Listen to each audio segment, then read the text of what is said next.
طول عمرنا بنسمع كلمة البركة، والكلمة دي بنسبة كبيرة معناها حلو. يعني سيبك من ده راجل بركة والتريقة، أنا بتكلم على البركة اللي بجد. إيه هي البركة؟ صباح السعادة، وإن شاء الله اللي جاي أحلى وأجمل مليون مرة مهما حصل ومهما كان ومهما كانت الظروف، لأن الأمل في ربنا دايما موجود. البركة دي هي أهم حاجة في حياتنا على فكرة. وفي الزمن اللي احنا فيه ده الأرزاق قليلة والظروف صعبة يعني الدنيا مضيقة على الكل أو على أغلب الناس. فالناس بتبتدي تبص لبعضها. مش مهم الكمية، المهم الجودة، وهي دي البركة. أبسطها لك. البركة في المال إن ربنا يرزقك 100 جنيه، بس ال100 جنيه دي تصرفها في الخير، ممكن يتبقى معاك منها فلوس. وممكن ربنا يديك 1,000,000 جنيه تصرف منهم 990,000 على العيا والأمراض.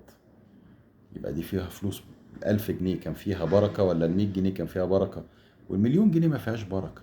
وقيس على كده كل نعمة في حياتك.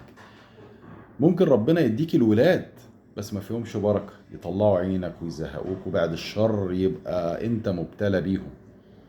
ممكن ربنا يديك ولد واحد يبقى فيه كل الخير ويريحك ويبسطك طول حياتك.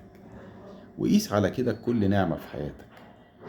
طب البركة دي أهميتها إيه؟ أهميتها إن مش مهم الكمية. من وجهة نظرك يبقى كتير يبقى قليل، المهم إن أنت تبقى مبسوط. وهي دي البركة اللي ربنا بيطرحها في حياتك. البركة دي بنجيبها منين؟ من عند ربنا. إزاي؟ إن نعمة ربنا نجيبها بالطريقة اللي ترضيه، ونستخدمها في الطريقة اللي ترضيه. يعني لو احنا بنتكلم على الفلوس، تكسب الفلوس من حلال، من الطريقة اللي بترضي ربنا وتراعي ربنا فيها. ولما تيجي تستخدمها ما تستخدمهاش في حاجة تزعله. ده مش معناه ان المؤمن مش مبتلى، لا، المؤمن مبتلى.